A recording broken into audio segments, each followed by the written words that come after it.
Good morning mga kalaro. Narito na naman tayo sa ating kusina para maglaro tayo ng pure Filipino food dito. Dapat to. Mayroon ako ng pagi, malaking pagi to. Isipin mo, 1 kilo lang ang kinuha ko yung lapad niyan. Kung anong lapad nito dito sa kabilang parte, ganoon din ang parte doon. Baka kasi laki ito ng lamesa. Ito, kasi laki ng lamesa ito. Ang kabuuan nito. Ngayon, sa aming parteng Bicol, pag nagluluto nito yung tinatawag namin na kinono, pakukuluan mo muna, ilulublob mo ito sa mainit na tubig para matanggal yung galis. Galis ang tawag nito, yung pinakakaliskis niya. Yan, yan matalim yan. Kahit kikilan mo eh. Pinatutuyo ang ginagawang kikil. So ngayon, dahil ayaw kong magkatong, kailangan ito parang inihaw style bago mo ilutong kinono. Ang tawag sa amin ay parilya. Ngayon, ang gagawin ko nito, kung napakuloan ko, nalubog ko sa mainit na tubig, tutulputunin ko ito, di-deprive ko sa kawali, na magkulay brown lang ang ibabaw. Bago ko gawin ng hilimay-himay na tinatawag na kinono.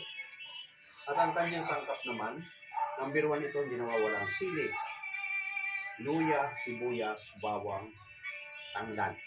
At ito naman yung nyog. Ayan, malaki-laki yung nyog. Ang ako nagastos dito. 2 buwan, 40, 80 nyog pa lang. At yung malunggay naman, 10 isang tali, 3, 30.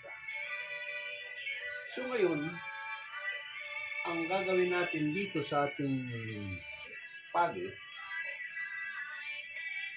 pinuna tayo.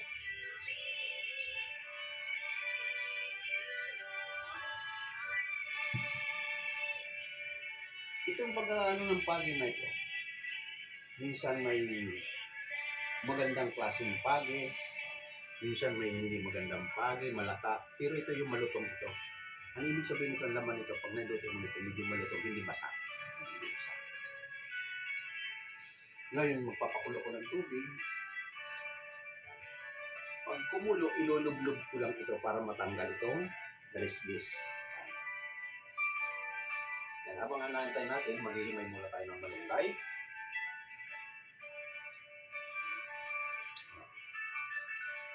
Maghihimay muna tayo ng malunggay habang inaantay natin ang kumukulong tubig.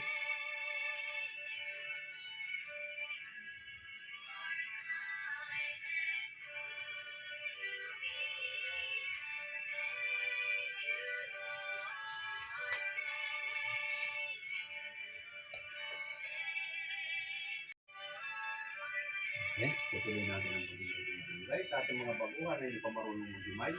Pag hinapros mo ng ganyan, huwag mong bibitawan, suhiin mo.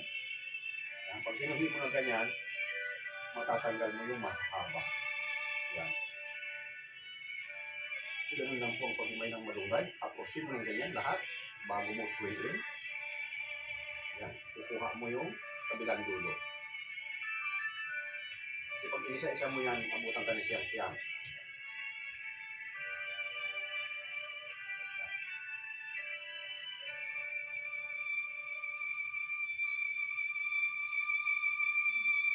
Okay, kumukulo ng tubig. Tingin ko.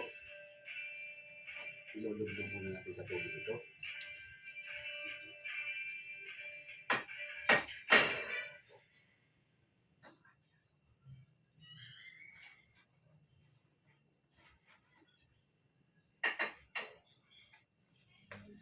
Saglit lang yun, mga 3 minutes.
Okay?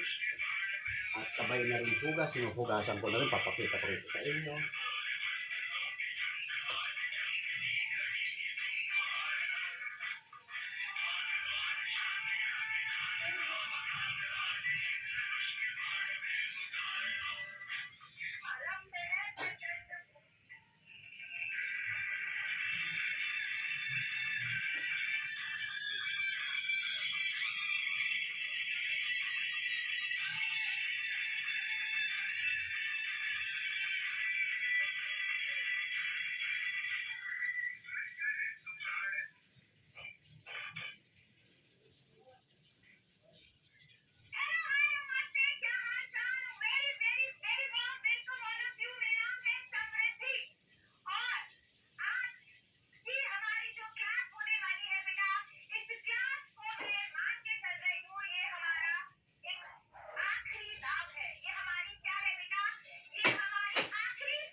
Okay? Nilublog ko sa mainit na tubig. Ito na. Nawala na yung kulay itim niya. Nawala na yung galis. Nawala na. Nawala na yung parang liha. Nawala na. Finish na. So ngayon, ready na ito. Dapat iihawin mo pag gulong-gulungin mo ng ihaw ito para dry yung meat niya. Matutuyo yung meat niya. At saka natin lalagyan ng gata. So ngayon, dahil ayaw kong maggatong, niready ko ang kawali. I-deep fry mo lang sa kawali yan.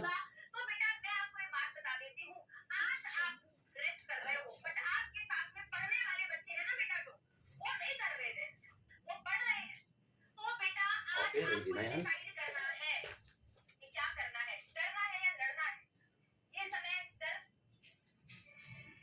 Dadalhin ko na doon sa ano at i-deep fry natin.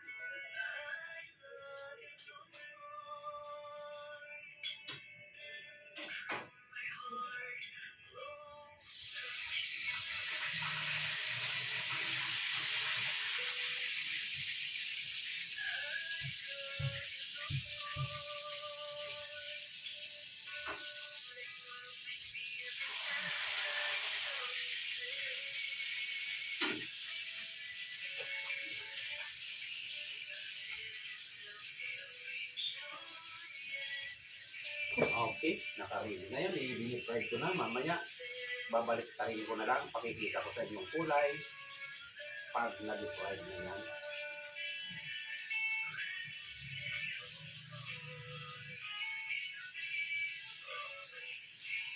Habang hinihimay natin ang malunggay,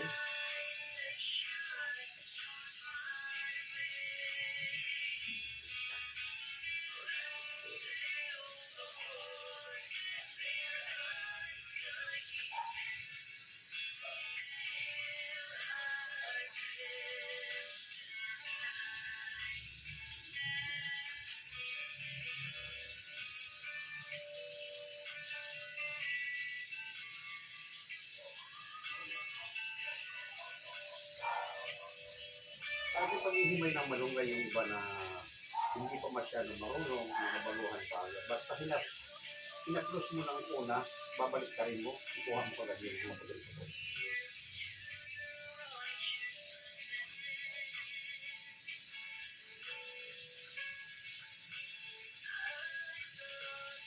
Yung tatang ko na ito.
Isang ano lang ito, ating putahe, niluto at gusto ko lang sa inyong ituro ang pagluluto ng kinunot. Ang kinunot kung tawagin sa Bicol, ito ay pure na Filipino food. Ang kinunot sa amin sa Bicol talagang mapapaibig kang kumain. Mga ginagawa namin kinunot sa Bicol, unang-una ito pagi, sumunod pating, at yung musi, kung tawagin musi, ay parang butiti. Ayan. Madalas ako makapana nun. At nakakapana ko ng malaking musi, ginagawa namin kinunot.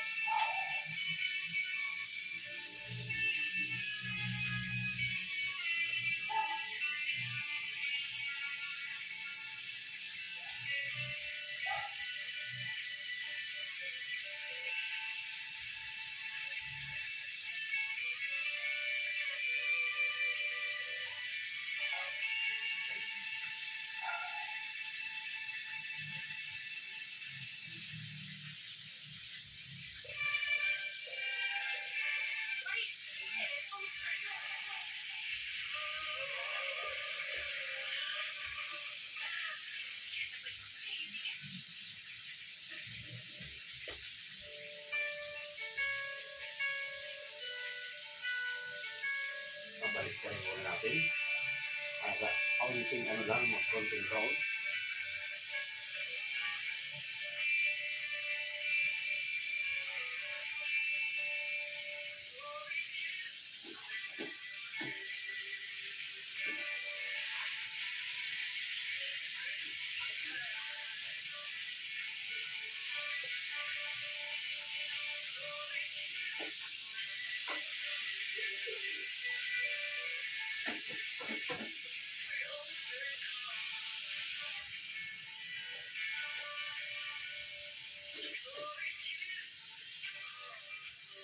Masarap yan inihaw. Kaso, ayaw kong magpausok. Sa mata, uubuhin pa ako. Hindi na.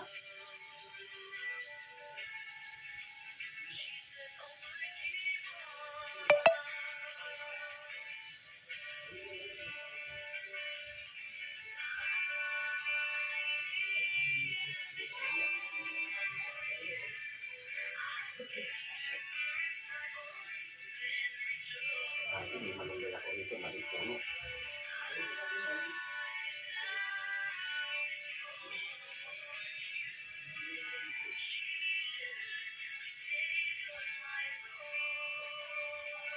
Hindi mo pinaligtad ito mahahapa. Isa-isa mo naman nakakagalang ka. Kaya haplusin ang haplusin. Tapos babalik ka rin mo, makukuha ko naman.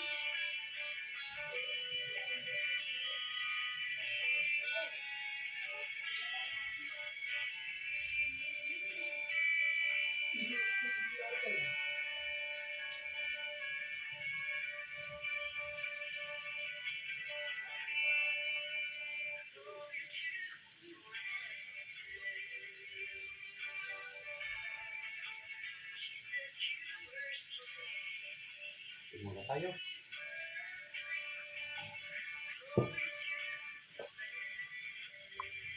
Kinunot, kulo ng kulo. Ayan. Putok. Kung tawagin sa Tagalog. O sa Bicol. Hindi putok ang nilagay.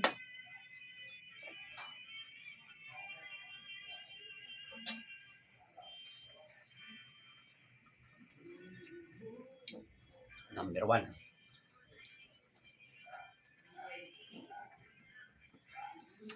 Patakan ko ng kaunting suka para iwas panis.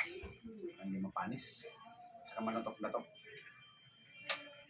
May kaunting suka.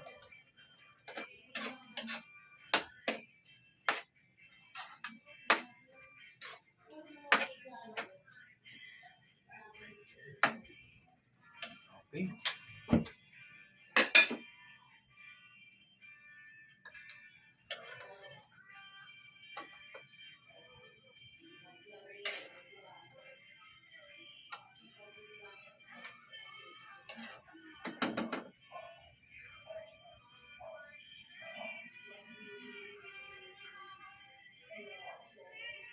Ganun po ang ating kinunot.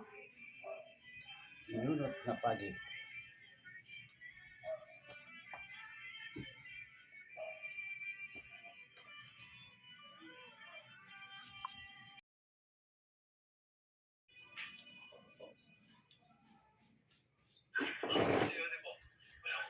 Ito na po yung ating finished product ng ating kinunot na pagi. Natikman na natin.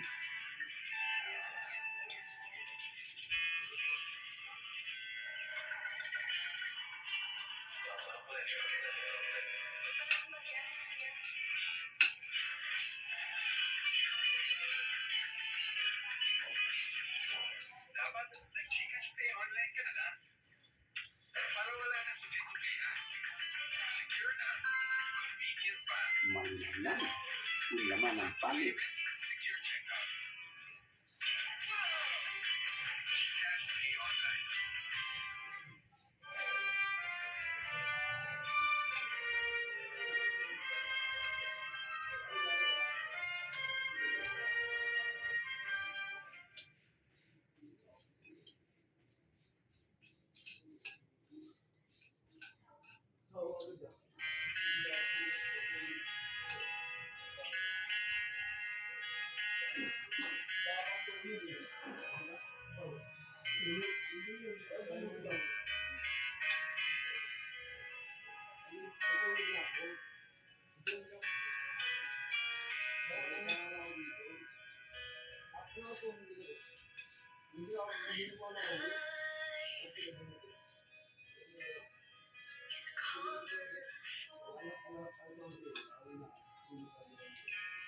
Ang style ng kinunot na pagi, hindi katulad ng kinunot na pating na pwede mong himay-himayin maliliit ang laman.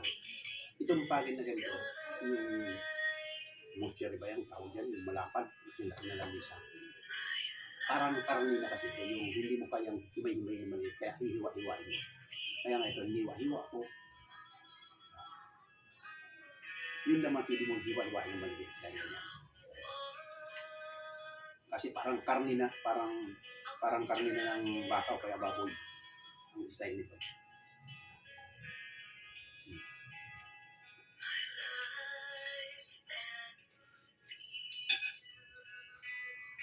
Hindi katulad ng pating at musi, yung mutisi. Ang pinakulan mo sa tubig yun at dinifried mo o kaya inihaw, parilya, mahihimay mo yun. Mahihimay mo ng parang tinapas. Kaya masarap ang kinunot na ganun yung klase na hihimay mo. Ito, masarap ito. Ganito na, style, hiwa-hiwa. Kasi parang kumakain ng kami. Ganyan ang kalili. Ganyan ang kalili. Tapyas. Sarap. Sarap sa pampulutan. Araw ng linggo ngayon, pag may natira, pupulutan namin mamaya. Magpangtagay mamaya.